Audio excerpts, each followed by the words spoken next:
بسم اللہ الرحمن الرحیم۔ السلام علیکم ورحمۃ اللہ وبرکاتہ۔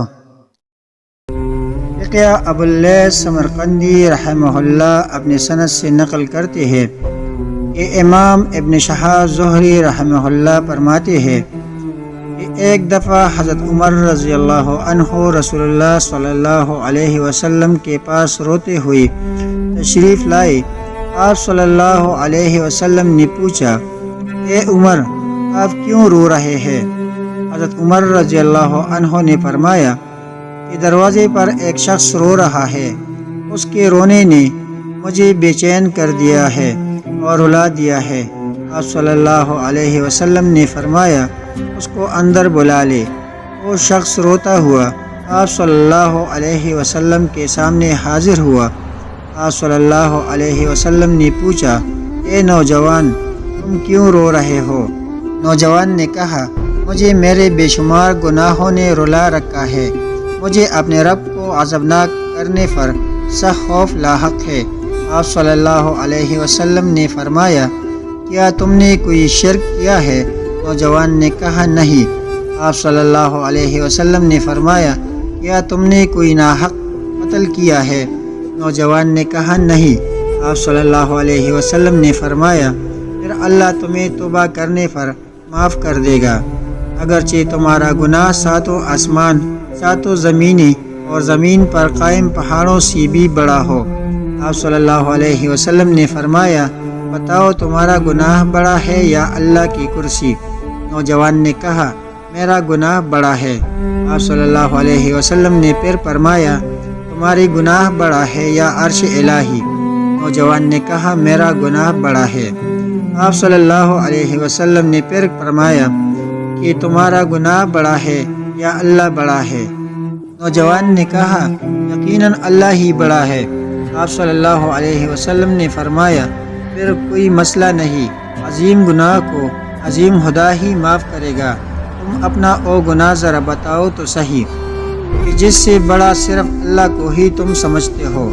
نوجوان نے کہا، اے اللہ کے رسول صلی اللہ علیہ وسلم، مجھے آپ کے سامنے اس گناہ کے ذکر کرنے میں شرم آ رہی ہے۔ آپ صلی اللہ علیہ وسلم نے فرمایا، تم بتاؤ تو صحیح۔ نوجوان نے کہا، میں گزشتہ 7 سال سے مردوں کا کفن چوری کرتا آ رہا ہوں۔ کچھ دنوں پہلے ایک انصاری لڑکی کا انتقال ہوا۔ میں نے حسب عادت اس کی قبر کھول کر اسے کفن سے علیحدہ کر کے قبر کے اندر زمین پر رکھا اور کفن لے کر گھر روانہ ہوا۔ میں ابھی تھوڑی دور گیا ہی تھا کہ شیطان مجھ پر غالب آ گیا، چنانچہ میں واپس لڑکی کے قبر میں آیا اور اس سے زنا کیا۔ اس کے بعد ابھی واپس ہی ہو رہا تھا کہ لڑکی زندہ ہو کر کھڑی ہو گئی اور کہنے لگی، اے نوجوان، تیرا ناس ہو، کیا تجھے اس خدا سے ذرا بھی حیا نہیں آئی کہ جو قیامت کے دن ہر کی کا بدلہ دے گا، فیصلے کے لیے کرسی پر جلوہ افروز ہوگا اور مظلوم کو ظالم سے اس کا حق دلائے گا؟ تو نے تمام مردوں کے درمیان مجھے برہنہ چھوڑ دیا اور اللہ کے پاس مجھے نافاقی کے حالت میں رکھ دیا۔ یہ سن کر آپ صلی اللہ علیہ وسلم کھڑے ہو گئے، نوجوان کی گدی پکڑی اور فرمایا کہ اے فاسق، جہنم تیرے جیسوں کے انتظار میں ہے، فوراً یہاں سے نکل جا۔ نوجوان شرمساری کی حالت میں وہاں سے چلا گیا۔ 40 دن تک توبہ کرتا رہا۔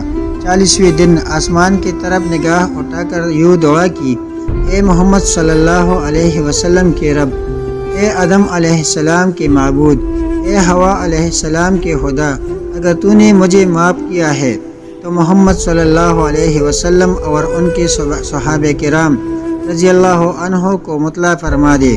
اگر تو نے میری توبہ قبول نہیں کی اور مجھے معاف نہیں کیا تو آسمان سے کوئی آگ بھیج کر مجھے اس سے جلا دے اور آخرت کے عذاب سے بچا لے۔ حضرت جبرائیل علیہ السلام آپ صلی اللہ علیہ وسلم کے پاس آئے، سلام فرمایا اور اللہ کی طرف سے بھی سلام پہنچایا۔ آپ صلی اللہ علیہ وسلم نے سلام کا جواب دیا۔ اس کے بعد جبرائیل علیہ السلام نے فرمایا کہ اللہ آپ سے پوچھتا ہے کہ کیا مخلوق کو آپ نے پیدا کیا ہے؟ آپ صلی اللہ علیہ وسلم نے فرمایا، قطعاً نہیں، بلکہ مجھے سمیت تمام مخلوقات کو صرف اللہ ہی نے پیدا کیا ہے۔ جبرائیل علیہ السلام نے فرمایا، اللہ آپ سے یہ بھی پوچھتا ہے کہ کیا ساری مخلوق کو رزق آپ دیتے ہیں؟ آپ صلی اللہ علیہ وسلم نے فرمایا، کبھی نہیں، میرا اللہ ہی ہے جو مجھے بھی رزق دیتا ہے اور سارے مخلوق کو بھی رزق دیتا ہے۔ جبرائیل علیہ السلام نے پھر فرمایا، اللہ آپ سے یہ بھی پوچھتا ہے کہ کیا لوگوں کی توبہ آپ قبول کرتے ہیں؟ آپ صلی اللہ علیہ وسلم نے فرمایا، نہیں، بلکہ میری اور سارے مخلوق کی توبہ اللہ ہی قبول کرتا ہے۔ جبرائیل علیہ السلام نے فرمایا، اللہ فرماتا ہے کہ اس نوجوان کی توبہ میں نے قبول کر لی ہے، لہٰذا آپ بھی اسے معاف فرما دیجیے۔ آپ صلی اللہ علیہ وسلم نے اسی وقت نوجوان کو بلوایا اور اللہ کی طرف سے قبول توبہ کی بشارت دی۔ ناظرین کرام، اللہ تعالیٰ انسان کی ہر گناہ کو معاف کر دیتا ہے، چاہے وہ جتنا بھی بڑی گناہ کیوں نہ ہو، بس اگر انسان سچے دل سے توبہ کر لے۔ مگر اللہ تعالیٰ اپنی مخلوق کا حق کھانے والوں کو کبھی معاف نہیں کرتا جب تک ان سے معافی نہ ملے۔ اللہ تعالیٰ ہم سب کا حامی و ناصر ہو، آمین ثم آمین۔